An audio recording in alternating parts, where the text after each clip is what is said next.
Olá, tudo bom com você? Tudo na paz? Espero que seu dia esteja sendo abençoado. Espero que você esteja tendo um dia maravilhoso, abençoado, glorioso, cheio da presença e do poder de Deus, cheio da presença do Espírito Santo em sua vida, em nome de Jesus.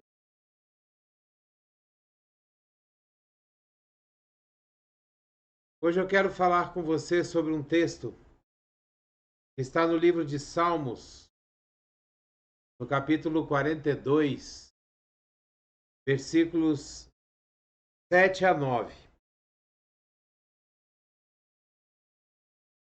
Versículos 7 a 9. A palavra de Deus ela nos diz assim: Um abismo chama outro abismo. Ao rugir das tuas cachoeiras, todas as tuas ondas e vagalhões se abateram sobre mim.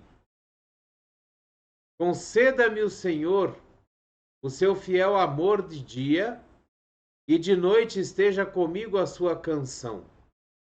É a minha oração ao Deus que me dá vida. Direi a Deus minha rocha: por que te esqueceste de mim?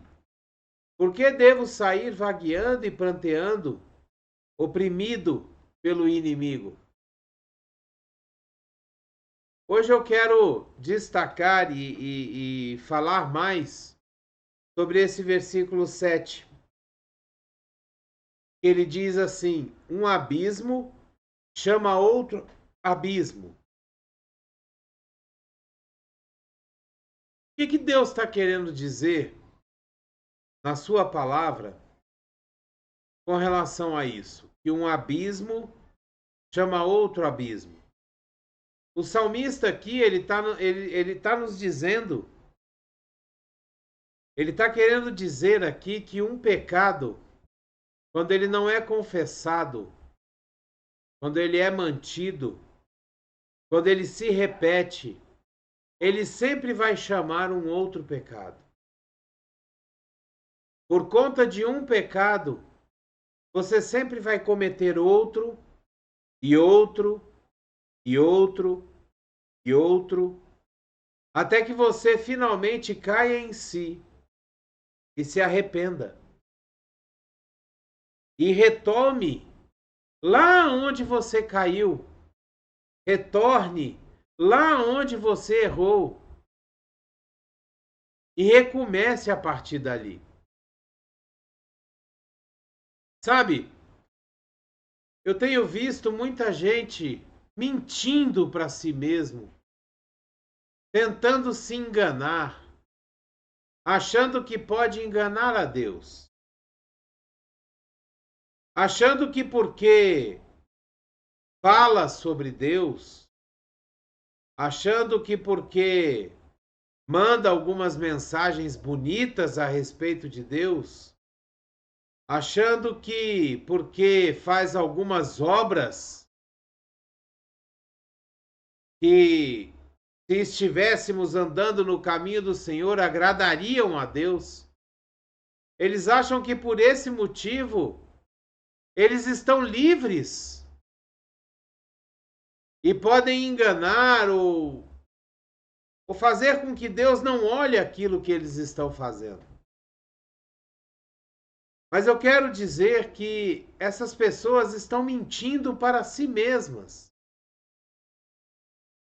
Elas estão achando uma forma de aplacar a sua própria consciência. Elas estão achando uma forma de talvez amortecer a tristeza e a decepção que sentem consigo mesmas por estarem pecando, pecando e pecando e não conseguirem sair daquele pecado.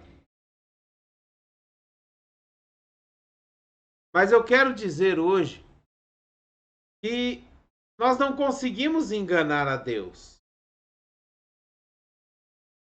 Nós não conseguimos distrair Deus para que ele não veja aquilo que nós estamos fazendo. Não.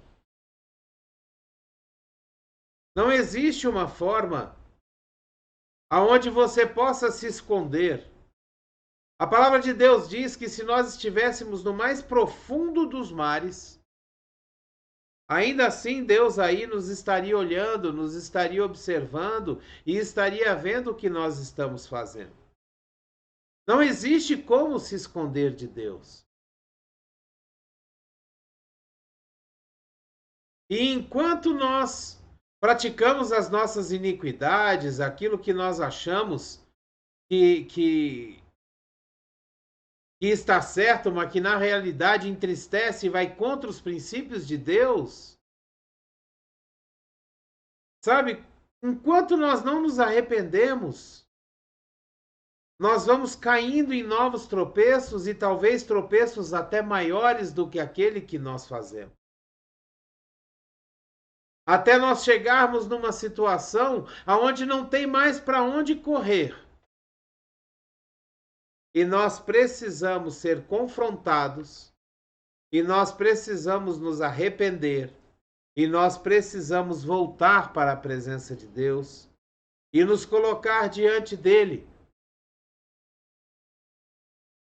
a fim de conseguirmos o seu perdão. Um grande exemplo disso que eu estou dizendo é o que aconteceu com o rei Davi. Um homem que foi chamado pela Bíblia, um homem segundo o coração de Deus. Mas nós vemos no livro de 2 Samuel, nos capítulos 11 e 12, nós vemos o profeta Samuel nos mostrar e nos dizer o que aconteceu com o profeta Davi. No capítulo 11, e eu não vou ler o texto porque é muito extenso, no capítulo 11 de 2 Samuel, nós vemos Davi deixando de fazer o que ele deveria fazer como rei. Logo no versículo 1, ele diz assim, que na primavera, a época em que os reis saíam para a guerra, Davi enviou para a batalha Joabe, com seus oficiais e todo o exército de Israel. E eles derrotaram os amonitas e cercaram Rabá. Mas Davi permaneceu em Jerusalém. Davi permaneceu no palácio do rei. Naquele dia, naquela época, naquele momento, Davi não quis ir para a batalha, que era uma das obrigações que o rei deveria fazer. Mas Davi não foi.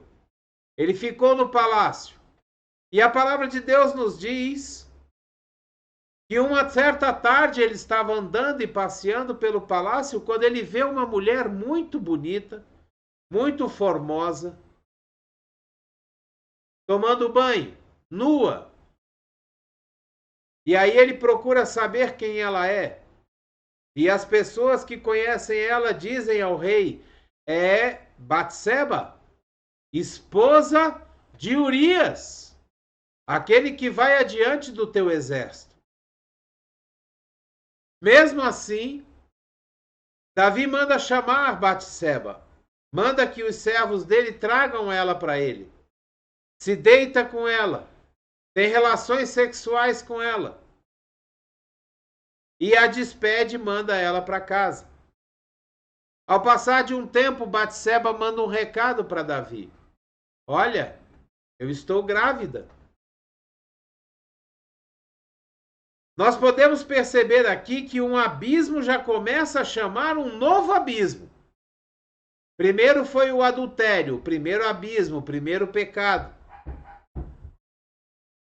Depois foi uma gravidez. Uma gravidez vinda de uma relação indesejada. Com isso, Davi manda chamar Urias, o esposo de Batseba, para que ele vá para a casa dele, se deite com ela, e Davi jogue aquela criança, aquela gravidez, na conta de Urias, o marido de Batseba. Só que Urias é um homem fiel a Deus. E ele não vai para casa. Ele dorme no palácio, ali na sacada do rei, no alpendre do rei, porque os seus amigos, os seus chefes, estão na batalha, dormindo ao relento. Como que ele poderia ir para casa dormir com a sua esposa? Davi, vendo isso, embebeda Urias e tenta fazer com que ele vá para casa uma segunda vez, mas Urias não vai. Dorme ali no alpendre novamente. Davi, vendo que não teria jeito de mandar Urias para casa dormir com sua esposa, ele manda uma carta para o chefe do exército, Joabe, dizendo para que Joabe colocasse Urias na frente do exército, numa posição onde o seu inimigo estivesse prevalecendo, para que Urias morresse. E isso acontece. Urias leva a carta com a sua sentença de morte assinada pelo rei, entrega ao general Joabe, e Joabe o coloca na frente de batalha e Urias é morto durante a guerra. Ao saber que Urias era morto, Batseba espera o tempo do seu luto, e ao passar o tempo de seu luto, Davi a chama e a toma por mulher. Um abismo, adultério, chama outro abismo, a gravidez indesejada, que chama outro abismo, o assassinato do esposo de Batseba.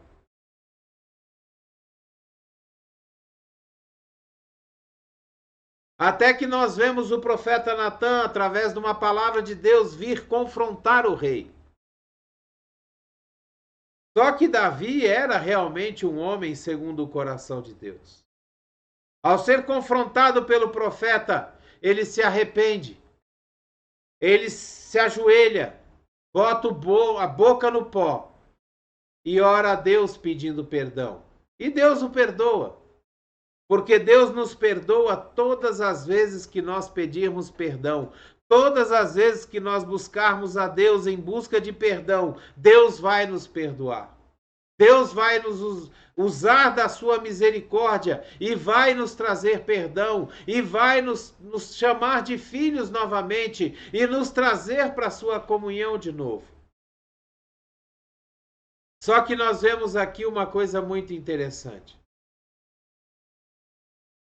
Davi é perdoado dos seus pecados, o adultério, a gravidez indesejada, o assassinato do esposo de Batseba, Urias.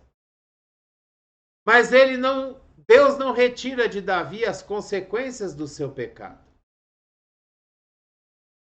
O filho que Batseba estava esperando morre.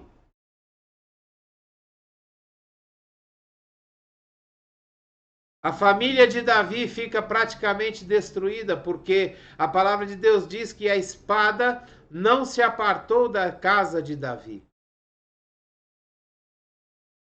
O seu próprio filho mais velho adultera com todas as concubinas e esposas do seu pai. O próprio filho vai contra o próprio pai, tentando tirar o reino dele. Ou seja, todas as consequências do pecado que Davi cometeu, ele sofre. E eu pergunto a você, vale a pena? Vale a pena você envolver em seus pecados outras pessoas? Você permitir que outras pessoas sejam afetadas pelas coisas erradas, pelos pecados, pelos deslizes?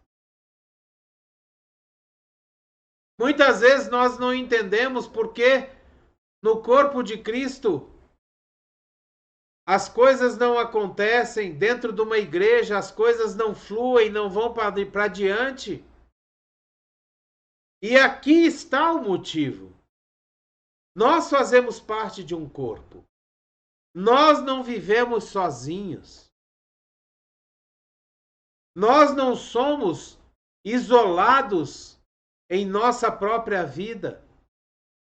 Tudo o que nós fazemos tem consequência para todos aqueles que nos cercam, para todos aqueles que são achegados a nós. E quando nós erramos,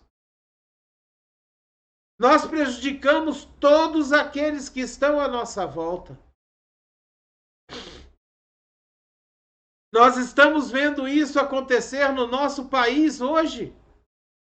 O Brasil está sofrendo o que está sofrendo porque várias pessoas, membros de igrejas, que deveriam estar orando, colocando seu joelho no chão, colocando sua boca no pó, jejuando, estão fazendo alianças com o inimigo, estão trazendo pecado para dentro da igreja.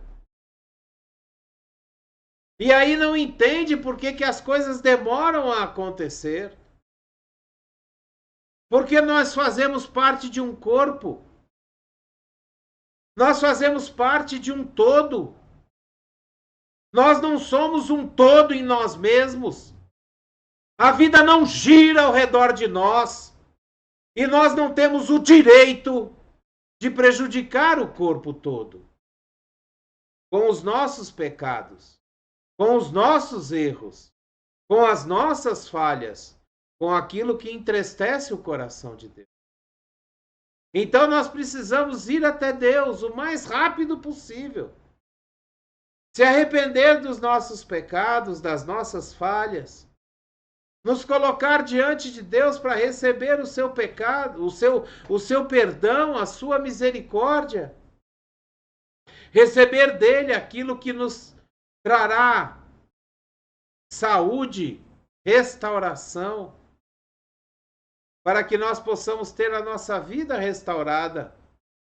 E todos aqueles que estão ao nosso redor também tenham as suas vidas restauradas. A palavra de Deus diz que quando Josué atravessou o Rio Jordão com o povo de Deus, ele conseguiu conquistar a cidade de Jericó. Uma grande cidade, aonde ele seguiu as orientações de Deus e ao rodear a cidade, os muros da cidade caíram. E ele tomou a cidade de Jericó, conquistou a cidade de Jericó para a honra e glória do Senhor. Mas logo depois, Deus manda Josué ir até a cidade de Ai para conquistá-la. Uma cidade muito menor, com muito menos guerreiros, muito menos habitantes. Só que ao chegar em Ai, Israel é derrotado. Israel, em muito maior número, um exército muito maior, ele é derrotado em Ai. E Josué fica sem entender por quê que ele, ao ter conquistado Jericó com um exército muito maior, quando ele chega em Ai, ele é derrotado.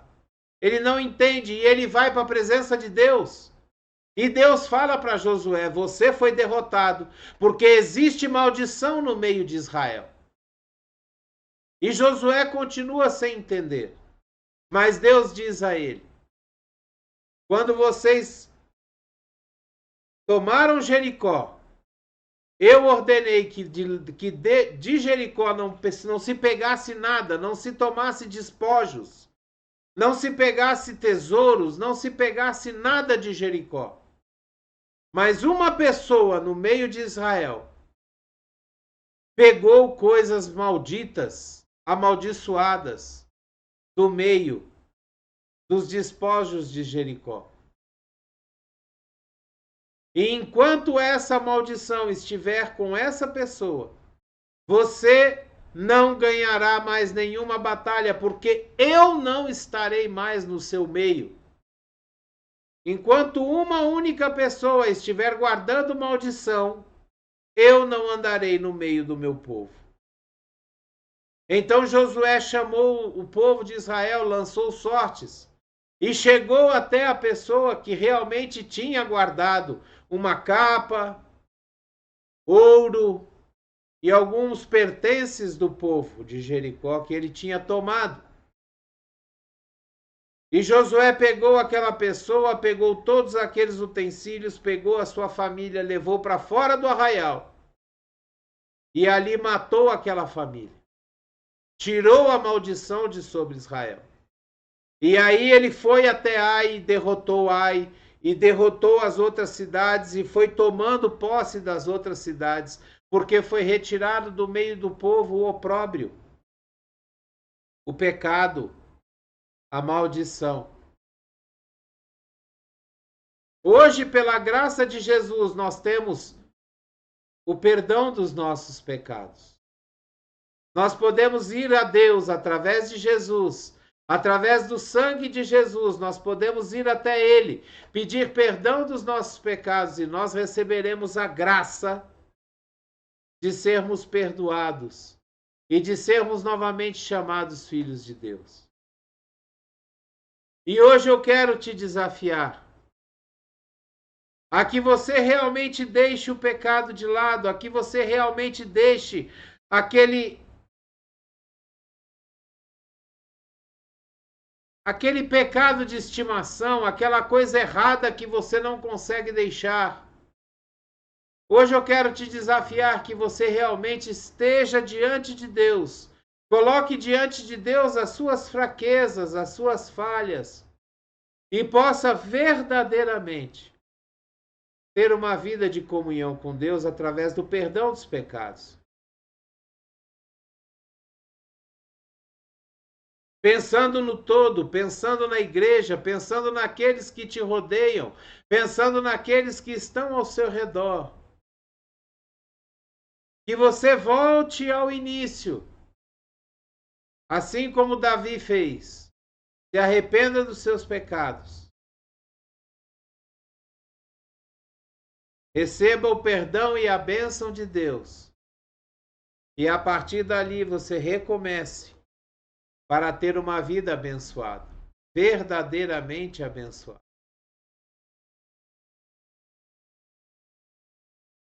Uma palavra forte, uma palavra dura que Deus me trouxe hoje. Mas é a palavra que Deus tem para nós. Sabe, nós temos que tomar uma posição diante do pecado. O pecado não provém de Deus. O pecado não agrada a Deus.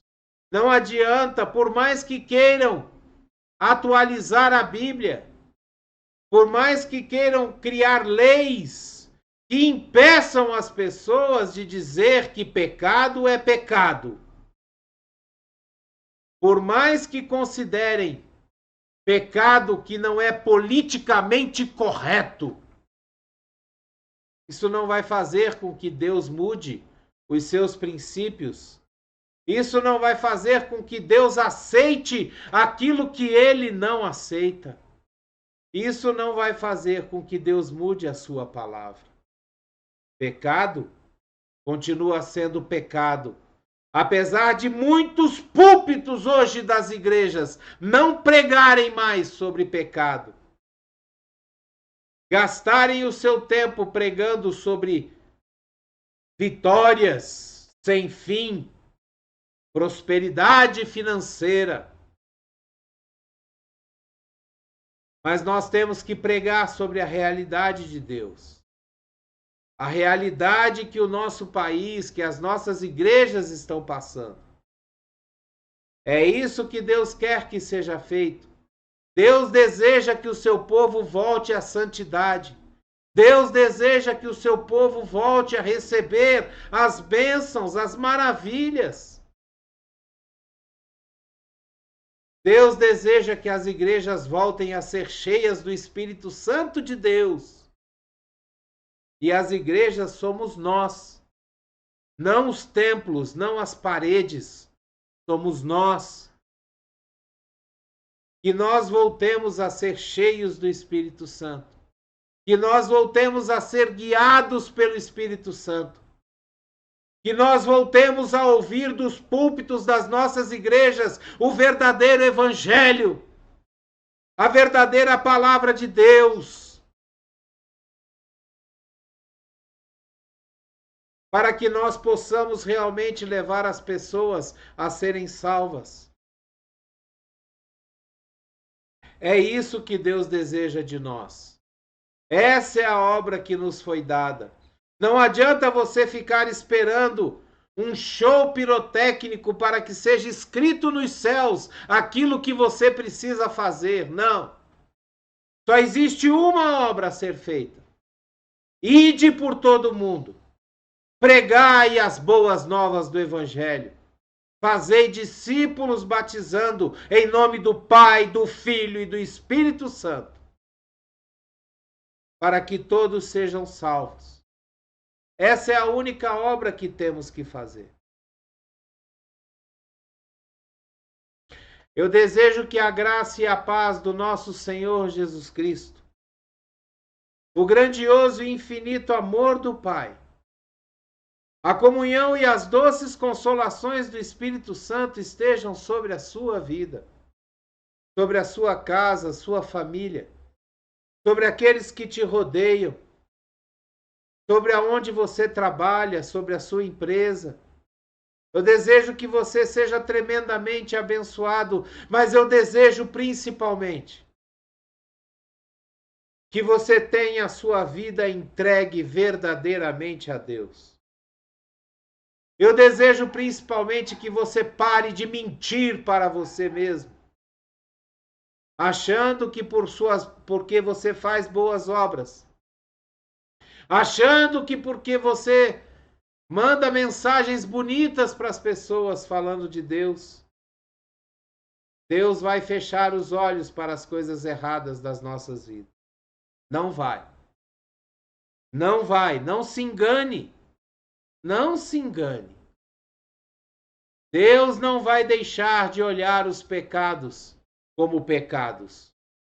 Deus não vai deixar de olhar aquilo que é errado como errado.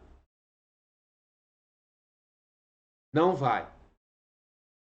Que você tenha um dia abençoado, mas que principalmente você tenha um dia de reflexão, de meditação na palavra do Senhor, e que você possa entrar no seu quarto, colocar os seus joelhos no chão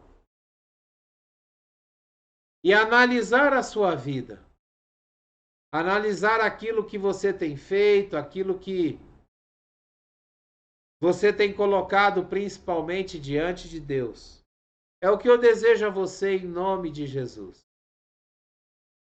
Dê o seu like, o seu gostei, o seu joinha, apesar da palavra dura.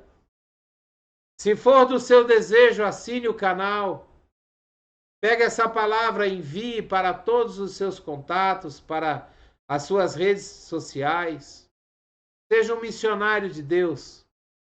Ajude essa palavra a chegar em outras pessoas, para que elas possam meditar também em sua vida e para que elas possam entender que andar no pecado é caminhar para o fogo eterno do inferno. E se arrepender do pecado é andar para a maravilhosa luz de Jesus, que nos deseja e nos tem guardado a vida eterna. Essa é a diferença de quem anda no pecado e quem anda nas coisas que Deus tem para nós. Abreijos para você e até o próximo vídeo.